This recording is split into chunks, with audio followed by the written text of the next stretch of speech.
যে মৃত্যুর পরেও যেন তার সাথে আমার দেখা, যেটা একসাথে থাকতে পারি। এই দুনিয়া তো যা হইবার হয়েছি, ওই দুনিয়া গিয়ে তার সাথেও দেখা হয়। কাকি কোথায় আছে? মারা গেছে স্টক করে। সে যে আজকে 5 বছরে মারা গেছে, এখন আমার অন্তরটা কাঁদছে।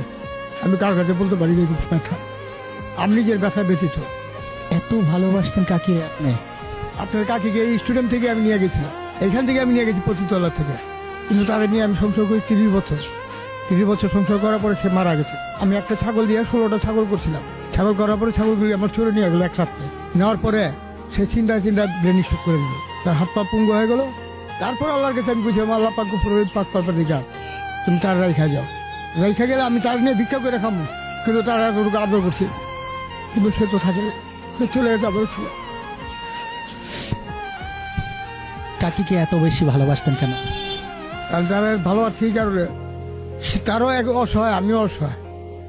তা আমার ছাড়া সে নাই, তারা ছাড়া আমি নেই। কাকি যে নাই, এই কথাটা ভাবতে কেমন লাগে নিজের কাছে? রাত্রে যে আমি ঘুম দিয়ে আসি, রাত্রে একটা কিছু আমার ঘুম আসে না, কিন্তু তার কথা চিন্তা করলে আমার চোখের বাড়ির বিষটা পানি ভিজে যায়। সেটা আমি কারো কাছে বলতে পারি না, নিজের ব্যথা দিয়ে রাখি। কার কাছে বল, ওই পরবর্তীকারের কাছে নিই। কাকি কেমন আদর করতো আপনাকে? খুব আদর করতো। আমি বাসায় গেলে আমার ভাতটা বেড়ে দিত, গোসলের পানিটা ভরে দিত, আমি গোসল করুন সে পানিটা দিত, সেটা একটু কষ্ট দিত। আমার পয়লা নিয়ে আমার ভাত খাওয়াইতো, তারপর সে নিজে খাইতো। কাকির সবচেয়ে কোন স্মৃতিগুলো বেশি মনে পড়ে? সে একটা আমার গোরস্থান মারা গেছে, আমার রিক্সা চালানোর পয়সা দিয়ে। মৃত্যুর পরেও তার কাছাকাছি থাকতে চান? চাইতেছি আল্লাহ পাক যদি এটা কবুল করে আবার এরপরে একটা, এই আমি তার কাছে আপনার করে আর কিছু ছিল। ধন সম্পদ আমি বুঝিয়ে দিতাম। আজকে ঢাকা সিটির ভিতরে আমি 5 তলা বাড়ি 6টা করতে পারতাম, কিন্তু সে লোক করিনি আমি। কারণ সে না পয়সা আনুম, সেই হিসাব কিতাব করিনি। আমি চিন্তা করি যে আল্লাহ পাক আমার সব পথে নিও, আলিকাল মৌত যখন আসবে তখন যেমন আল্লাহর কালামটা পড়ে আমি মোট লা ইলাহা ইল্লাল্লাহু মুহাম্মাদুর রাসূলুল্লাহ বলে যেমন আমি মৃত্যুবরণ করতে পারি। এখন একটা জিনিস আমি করি না, নমস্কার করতে পারি সময় পাই, কারণ আমার শরীর নোংরা। আমি এই অবস্থা মসজিদে গেলে আমার দৌড়া দিব সবাই। গুলিস্তানে কোথায় থাকেন?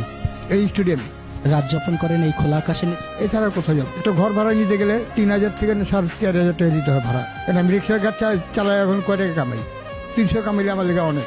এত বেশি ভালোবাসতেন কাকি? আমি অন্তরটা কাইটা যদি তারা দেখাইতে পারতাম আপনাদের, তাহলে বুঝতে পারতেন যে তারা কতটুক স্নোর, কতটুক মহব্বত করছি। কিন্তু আমি রোড জগতে থেকে তার কতটুক মহব্বত করছি, কিন্তু শিল্পপতিরাও করে আমাদের মতো হয়নি। আমার এছাড়া সে কোনো ভাত খান মুখে দেওয়া দেখাতি, আর তার এছাড়া আমি খাওয়া দিই। আমি যে রিক্সা চালিয়ে দিয়েছি, সে আমার অপেক্ষা করেছি। ভালোবাসা ধন সম্পদে যদি হইতো, শাহজাহান, সম্রাট শাহজাহান সে আগ্রার তাজমহল করছে কেন? ভালোবাসার জন্য। সে টাকা পয়সার দিকে পরবা করেনি, কিন্তু সেরকম দামে আমার সমর্থন নাই। তার স্মৃতি একটা করে রাখুন, তার স্মৃতি একটা যে করে রাখুন, সেই সম্পদ আমার নাই। আমার যদি থাকতো আমি ঠিকই করে রাখতাম, অন্তরে রাখছি। এখন খারাপ লাগে না এই বয়সেও রিক্সা চালাতে হয়, খোলা আকাশের নিচে ঘুমা? খারাপ লাগে, কি করুন? পেট যদি আল্লাহ পাক না দিত, আমি রিক্সা চালাইতাম না। পেটটা দিয়ে আল্লাহ আমার ঠেকাই দিত। পেটটা যদি না দিত, আমি মানুষের যত্ন করে দিতাম, কিন্তু সেটা আমার সমর্থন নাই।